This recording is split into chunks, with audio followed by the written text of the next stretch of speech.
Investigation చేసి పేపర్లో రాసేస్తున్నారు. మొట్టమొదటి రోజునేమో అనుమానం అన్నారు, రెండో రోజునేమో నిజం అన్నారు. ఆంధ్రజ్యోతి కూడా ఇన్వెస్టిగేషన్ చేసేసి రాసేస్తుంది. ఆయన టీవీలు కూడా ఇన్వెస్టిగేషన్ చేసి రాసేస్తున్నారు. రాసేసి శిక్షించాలంటున్నారు. ఏంటి నాకు అర్థం కాల. మీరు అలాంటప్పుడు డిఐజీ స్థాయిలో అధికారిని ఇంకా వేయాల్సిన అవసరం ఏముంది? ఈనాడు చెప్పినట్టు, ఆంధ్రజ్యోతి చెప్పినట్టో లేదా టీవీలు చెప్పినట్టు చేసేయండి. ఏమిటి దుర్మార్గం అంటున్నా. ఒక గుడ్డగాల్చి మొఖాన వేసిన తర్వాత మీరు దాన్ని మేము తుడుచుకునే కార్యక్రమం కాకుండా వాస్తవాలు చెప్పేటటువంటి పరిస్థితి ఉండాలి.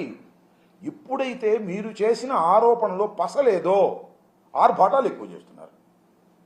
నేను చాలా విచిత్రమైన అంశం ఏమిటంటే, ఇది మన ఇక్కడ తిరుమలలో ఒక కార్యక్రమం చేపట్టారు. ఇవాళ నిన్న శాంతి యాగం అంటే ప్రసాదం అపవిత్రం అయిపోయింది. ఆ అపవిత్రమైనటువంటి ప్రసాదానికి పవిత్రత చేకూర్చే విధంగా శాంతి హోమం చేశాము అన్నారు. ఎక్కడ అపవిత్రమైంది? లడ్డు ఏమైనా అపవిత్రమైందా? కల్తీనైతే ఎప్పుడైనా వాడారంటే దానికి సమాధానం లేదు. అపవిత్రమైంది, హోమం చేసేద్దాం, హిందుత్వాన్ని రెచ్చగొట్టేద్దాం. దీనికి తోడు మళ్ళా మన పవన్ కళ్యాణ్ గారు, డిప్యూటీ సీఎం గారు ప్రాయచిత్త దీక్ష చేపట్టారు. ఆయన ప్రాయచిత్త దీక్ష మేము చేపడతాం, నిరూపించండి. ప్రాయచిత్తం అంటే ఏంటి? మేము తప్పు చేశాము, మమ్మల్ని క్షమించిన ఆయన అని కదా ప్రాయచిత్తం. ఒక మాటలో చెప్పాలంటే కరెక్ట్ ప్రాయచిత్తానికి చక్కని ఉదాహరణ మొన్న జరిగింది. ఆ కాకినాడ రూరల్ ఎమ్మెల్యే గారు ఒక దళితుడిని, డాక్టర్ని ఇష్టం వచ్చినట్టుగా దూషించారు. ఏం దూషించారో నేను చెప్పను, కెమెరాల ముందు బాగోదు. అవన్నీ సర్క్యులేట్ అయినాయి. ఆయన తప్పు అయిపోయిందండి, నేను ప్రాయచిత్త దీక్ష చేసుకుంటున్నానని చేశాడు. అది ప్రాయచిత్త దీక్ష అంటే. మేము కూడా చేస్తాం, నిరూపించండి అంటున్నా. నిజంగానే వైఎస్ఆర్ కాంగ్రెస్ ప్రభుత్వం అధికారంలో ఉన్నప్పుడు ధర్మారెడ్డి గారో, సుబ్బారెడ్డి గారో లేదా కరుణాకర్ రెడ్డి గారి కాలంలో కల్తీ కలిసింది జంతు నూనె అని చెప్పండి, నిరూపించండి. నువ్వు చెప్తేనా? ఎవరు? చంద్రబాబు నాయుడు గారు చెప్తాను, లోకేష్ చెప్తాను, లేదంటే పవన్ కళ్యాణ్ గారు చెప్తాను. మేము ప్రాయచిత్త దీక్ష చేయాలి? నాకు అర్థం కాదు. రాజకీయంగా కక్ష పెట్టుకున్న మీరు నిరూపించండి, మేము ప్రాయచిత్త దీక్ష చేస్తాం. మీరెందుకు చేస్తున్నారు నాకు అర్థం కాదా. పవన్ కళ్యాణ్ గారు ఎందుకు ప్రాయచిత్త దీక్ష చేస్తున్నారు? మీరు తప్పు చేయలేదు కదా. ప్రాయచిత్తం అంటే అనుభవించటం. మేము నిజంగా చేసి ఉంటే మీరెందుకు అనుభవించాలి? మేము అనిపిస్తాంగా. నిరూపించే శక్తి మీకు లేదు. ఇప్పుడైతే ఆరోపణ సరైంది కాదో హంగామా చేసేటటువంటి కార్యక్రమాన్ని మీరు చేసేటటువంటి ప్రయత్నం చేస్తున్నారు. చాలా కామెంట్ చేశారు. మొన్న చంద్రబాబు నాయుడు గారు కూడా కామెంట్స్ చేశారు. నేను విన్నాను, ఎంతవరకు నిజమో కామెంట్స్ నేను కూడా చూశాను పత్రికల్లో. వైవి సుబ్బారెడ్డి గారి మీద కామెంట్స్ చేశారు. వైవి సుబ్బారెడ్డి గారు సతీమణి బైబుల్ పట్టుకుంటుందని చెప్పారు.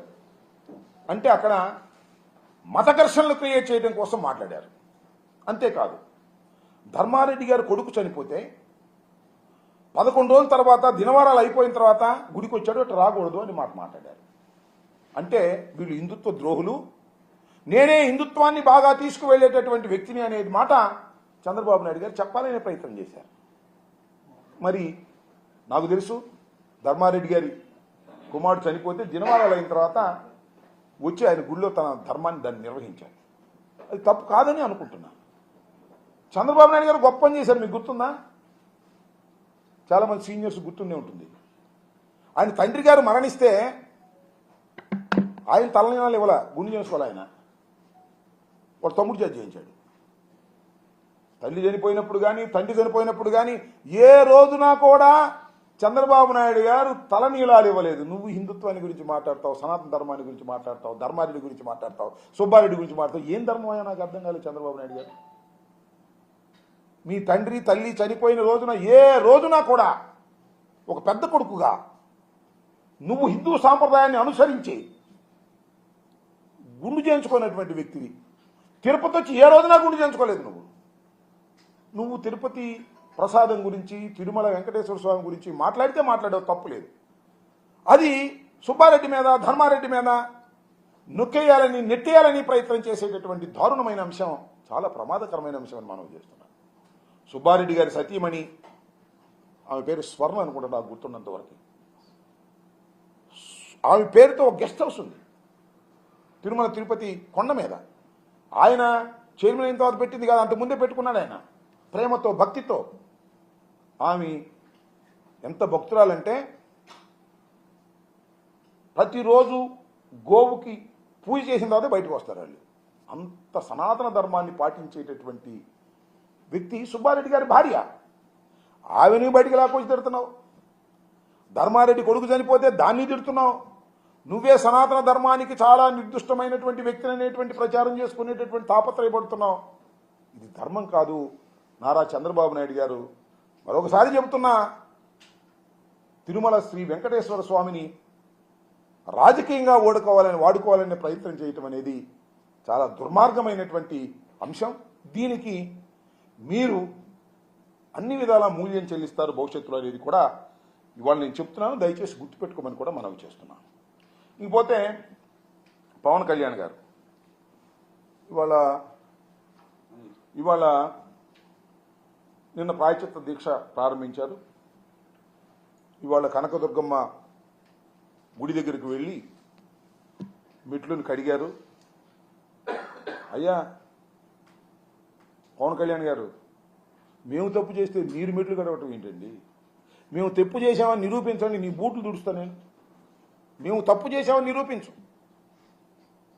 లడ్డూ ప్రసాదంలో జంతువులు కొవ్వు కలిసింది, ఆ నువ్వు నిరూపించు, నీ బూట్లు తుడిచే కార్యక్రమం చేస్తాం. ఏంది డ్రామాలు? అదేమంటే ఆయన ఏమన్నాయంటే,